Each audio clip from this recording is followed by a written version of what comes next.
Hello and welcome. Today we will look at the life of a man that was denied everything. Love, vengeance, and hope. Kael'thas Sunstrider. The great-great-grandson of Dathremar and the only son of King Anasterion Sunstrider, the king of quel'thalas. Now, you see, Kael'thas was a powerful mage, and because of that, he was a member of the Council of Six, the shadowy leaders of the Kirin Tor. Now, when you consider his position as the heir to quel'thalas and a member of the Six, you start to realize he did have some powerful political influence. Kael'thas would often go from Dalaran back home to quel'thalas. He was still a prince after all, and he still had a duty to his people and his kingdom, even if his son doubted his double loyalty to both Dalaran and his own kingdom. Now, going back to Kael'thas, while he was going back to Silvermoon, there was one duty that he had as a prince and an heir that he needed to fulfill, and that was searching for a suitable wife. Now, during his youth, he tried to ask for the hand of Sylvanas Windrunner, but she refused him. Now, this would not be the first time he gets refused, or the first time Sylvanas refuses him. Now let's jump a little in time. This happened before the Second War. A human would join the Farstriders. Now, the Farstriders are the Elven Ranger Corps. They have many duties, but for now, that's irrelevant. The human is, as many of you might expect, Nathanos Maris. Now, note one thing. Kael'thas was not pleased. The Elven Prince was not one bit pleased to know that a human had joined the Farstriders. And so, from Dalaran, he sent a letter to Sylvanas to dismiss him from the Farstriders. Now, we don't really know what Kael'thas wrote to her, but we know what answer he received back. Kael'thas Sunstrider dissension in regards to my decision to allow Nathanos Maris into the Order is noted. It should also be noted that Nathanos, although a human, is one of the most gifted rangers I have ever had the pleasure of training. For millennia we have isolated ourselves from outsiders. I will be the first among us to admit that mistakes were made in the past. Humans should have never been exposed to magic. I will not deny this, but I will not condemn us to discarded existence for blunders of our predecessors. There is much that the coexistence between the Quel'dorei and other races of the world can bring. We must practice tolerance. It is with these words, then, that I deny Kael's request in regards to Nathanos Maris. He will prove to be an invaluable ally. Mark my words. Signed, Sylvanas Windrunner, Ranger General of Silvermoon. Let's move a little bit in time, but stay still around before the start of the Second War. Now, remember, Kael'thas was a member of the Six, and from his position in the Six, Kael'thas would be part of the interrogation of Khadgar, regarding what he saw in Karazhan and the truth of what happened to Medivh. Now, you see, Kael'thas would be sympathetic to Khadgar's plight, and especially to his exhaustion, realizing that they've kind of put him through a lot.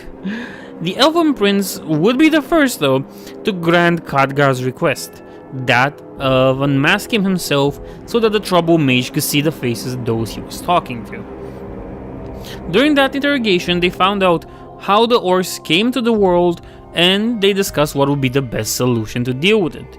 Kael'thas agreed that the best course of action against the orcs would be the destruction of the dark portal from which they came. Let's jump a little bit further in time, and this time it's 2 years later, and a group of Death Knights would invade Dalaran to steal the Eye of Dalaran from the Violet Hold. Now, the first that would meet the Death Knights is going to be Archmage Antonidas. Archmage Antonidas and the Death Knights will start what's basically a magic duel to kill the other. Now, during Antonidas' fight, Kael'thas and his friend Satkra, an elven woman with black hair, would materialize and they would try to help the Archmage. But here's where things become a little bit messy, shall we say. During their fight, Saktra would sacrifice herself to protect Antonidas. Now this thing, her death infuriated Kael'thas, and he tore some of the Death Knights limb by limb, forcing the rest of them to teleport out of there. Now, of course, that Antonidas and Kael'thas and some backup mages would come and go after them. And they've managed to. They followed them and the Death Knights were cornered. But unfortunately, dragons from the Black Flight came to their rescue and, the Death Knights escaped the mages and left with the eye. It's time to jump a little bit more in time. The Second War ended. Now, it's time. Well, it was the time before the Third War. You were expecting me to say it's the time of the Third War. No. So, before the Third War, Kael'thas took an interest into Jaina Proudmoore, back then a young apprentice to Archmage Antonidas. Funnily enough, he took an interest in her after she tried to practice a fire spell that didn't go that well, and well, it ended up burning Kael'thas' eyebrows. I think he looked rather silly, but that's another thing. Here's the thing about the Prince of the High Elves back then. He was charming and had handsome features. That's what the books say, not me. But he was a little bit too regal for Jaina. And where if you add that, well, she still longed for Artress, she had to refuse his many advances. And one of those advances was an invitation for her to see quel'thalas, a land more magical than Dalaran. But while he had to deal with rejection, there might have been hope until Artus came to Dalaran to visit Jaina. Now, during their first meeting, Arthur saw Kael'thas with jealousy, and he knew that the elf was strong. If push came to shove, the elf would win against him. But let's move a little bit further down the line. Arthur would soon after become a paladin, and he would come to Dalaran to start a hidden relation with Jaina, technically under the guise of he's there to learn more. Moving aside, their hidden relationship kept on for a little bit of time, but Kael'thas would surprise them once while they were lovey-dovey, After the Elven Prince surprised them, he remarked that Arthas would be so secretive about his relationship with Jaina. But he did promise them that he wouldn't let anybody know about their relationship. And to his credit, he kept on to that promise. This next time skip is just about a few hours, and is during a dinner with Kael'thas, Antonidas, Artus, and Jaina. And they would come into a little bit of a conflict, because Kael'thas would be on opposite side of Jaina, Artus, and Antonidas, because he saw the internment camps and the liturgy of the orcs as proof of them, not being able to be people. He despised the orcs and their addiction to, what they knew as demonic magic. But you see, the other three stood by the principle that the orcs should be shown mercy, lethargic or not. Moving on a little, it's still before the Third War, and this time around, we're not focusing directly on Kael'thas, but more on the fact that he was there. And what we mean by that is the fact that right now, we're standing in front of two members of the Six that question another, and that other member is Kael'thas. Now, Kael'thas is not directly implicated during this process of expelling Kael'thas, but he would assist at what Antonidas brought as proof of the former dabbling into the forbidden arts. And it was basically a bunch of rat corpses kept in undead.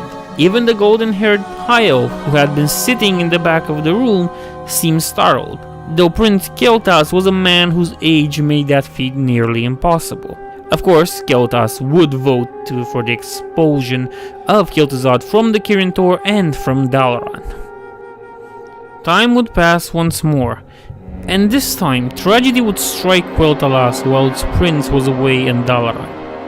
The paladin Arthas had just betrayed his own kingdom, and after his destruction, he laid his eyes upon quel'thalas, marching upon Silvermoon and tainting the high elven forest around him in a race to destroy Silvermoon and defile the Sunwell. Tragically, 90% of all high elves would be killed in this onslaught, and one of those killed was King Kael'thas Sunstrider, that fought personally against Arthas. Kael'thas would find out about this while he was still in Dalaran. The news devastated the Elven Prince, and there, a remorseful Jaina tried to console him, but Kael'thas was stricken with sorrow and rage, and so he lashed at her. "Say nothing! Foolish girl! This is the monster you take to your bed!" Jaina would try to strengthen Kael'thas' resolve, yet his calmness was gone, now replaced by anger and fury. "Arthas is a butcher. He has slaughtered thousands of innocent people. There's so much blood on his hands that a whole ocean could never wash them clean. And you love him, chose him over me? You know nothing of suffering. You are a child with a child's mind and a child's heart. A heart that you give to that. He slaughtered them, Jaina, and then he raised their corpses." Kael'thas cursed the humanity that gave birth to such a monster. He viewed himself as a fool to be so trustful of humans, to think that they could have aided him somehow. Kael'thas would leave Dalaran to go back to lead his people. In his words, what pathetically few remains. Kael'thas would leave for quel'thalas, but first, he would have to send his most loyal assistant, the Magister Romath, to announce Lor'themar that the prince would be arriving soon. But you see, rather than let everybody know, the Magister advised caution and secrecy, to make sure no traitor would be prepared to hurt the prince. When the prince arrived, he was accompanied by a handful of archers, the royal guards of course, 2 priests, but there was no fanfare to his arrival. It was as he was just a commoner surrounded by other people. His features made it clear that he was a member of the Sunstrider dynasty. Once he would arrive, Kael'thas would not be welcomed home by a cheering crowd, but rather his own subjects doubted him, saying things like, "Too late now. Leave as soon as he gets the chance. Why should we linger here anyway?" Lor'themar came to greet his prince, his king, and offer his gratitude to see him here safely. And true, Lor'themar had faced resistance while coming here, yet he would not use the word undead, like somehow he was scared of using it. Now, Kael'thas wanted to hold a speech, but his people started protesting him, asking how will they survive, what will they eat, how would Kael'thas, the prince, the king, know of their difficulties here. Defeated, Kael'thas asked Lor'themar to take him to see his father. King Anasterion, his father, was laid on a table in a tavern. Laying next to him was fellow Melron, his trusted sword and ancient weapon of the quel'thalas. Lor'themar would leave Kael'thas to grieve, and Kael'thas did so. He cried and asked his father for strength to lead their people, to be the man he always wanted him to be. The same evening, the body of Anasterion Sunstrider would be burned in a funeral pyre. After that, Kael'thas would go on an isolation spree for the next 3 days. And those 3 days allowed more hate to grow, In 3 days, that made distrust in the prince become even bigger among the populace. But on the morning of the 3rd day, he and the small entourage would go past the gate, offering no explanation about where they were going or what they would be doing. Later on, they would come back and retreat back to the tavern. This time around, the prince would have an object held in a cloth with him. Lor'themar was furious, to say in a way. He was furious. He feared that the population might start to revolt against the prince, and so Lor'themar wanted to go talk to his prince. But that talk never happened, because Kael'thas appeared in front of his people. Now, of course, the people were angry and furious at the prince, and Kael'thas himself was anxious. "I have been to the Sunwell," Kael'thas spoke. "I have sampled its energies, and my suspicion and the suspicion of my magistrates have been confirmed. The Sunwell has been fouled, defiled. Its energy is contaminated by necromancy. The undead have flocked to quel'thalas, drawn like moths to a flame. And the same energy that calls to them, the same power that continues to pervade our beings, will spread throughout what is left of our kingdom, throughout the land itself, infecting, corrupting, poisoning with its all-consuming evil. A man from the crowd argued that they should leave quel'thalas, abandon the Sunwell. But Kael'thas knew that this was an impossible thing. They were connected to the Sunwell, and no amount of distance could separate them from it. The only way to save themselves would be to destroy the Sunwell. Yet the people of quel'thalas had another problem, one of which the prince didn't know of. Trolls. Lady Ladrin spoke. The Amani were preparing for war, but not against them, not against the elves, but against the undead at Quel'thalas. In a tavern, Kael'thas presented what object he had came with to Lortimar, Lady Liadrin, the magistrates, and Haldron. The moon crystal that was instrumental to breaking the defenses of Quel'thalas would be used to destroy the Sunwell. And what better time than when the Amani would attack the Scourge. Kael'thas would gather a few volunteers, and he would take them to try and destroy their former source of power, and now source of poison.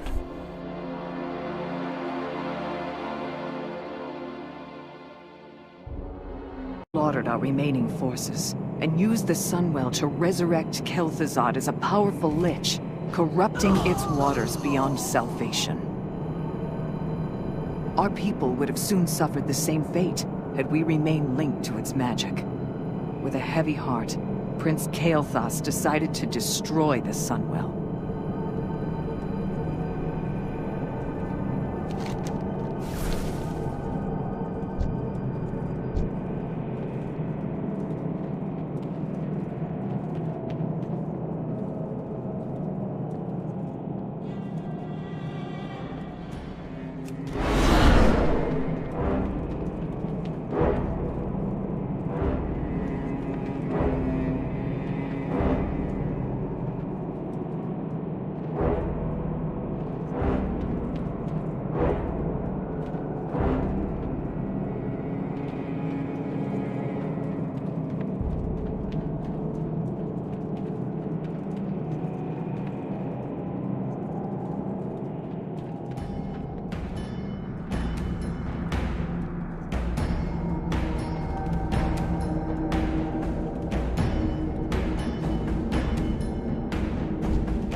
The time has come.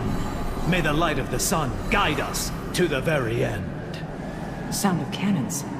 The Amani have landed on the shore. We must hurry. Cut down enough undead for us to pass, and leave the rest for the trolls. That will buy us the time we need.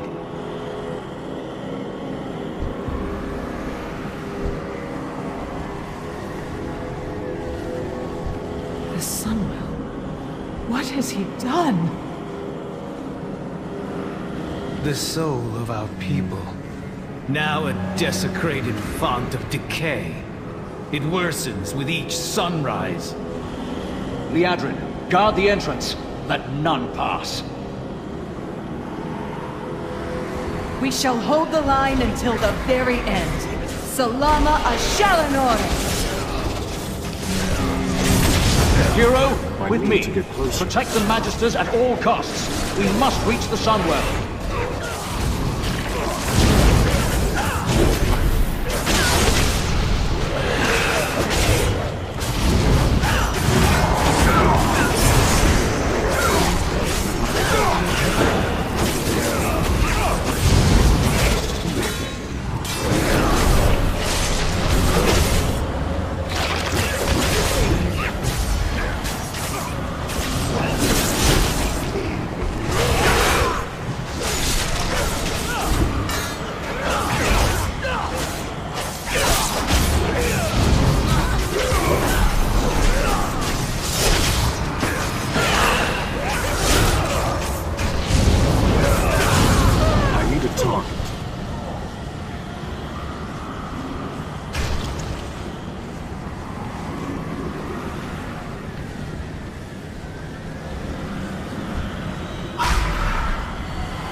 The ritual appears to be working.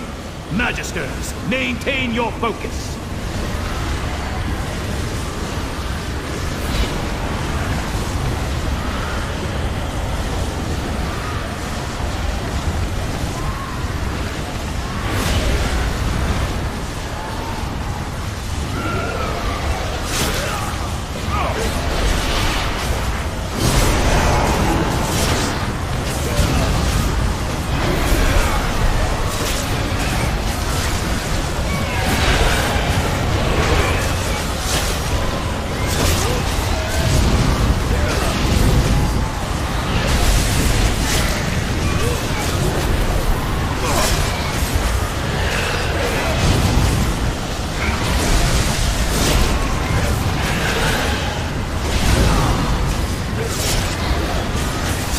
It is done! Roma, teleport us to safety!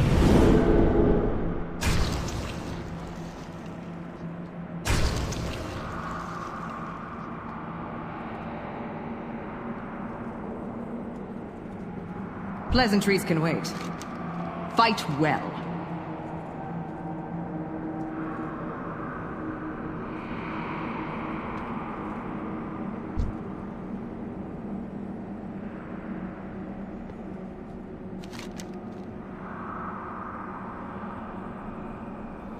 Once the Sunwell was no more and the volunteers have returned, the people would cry, "Hail King Kael'thas!"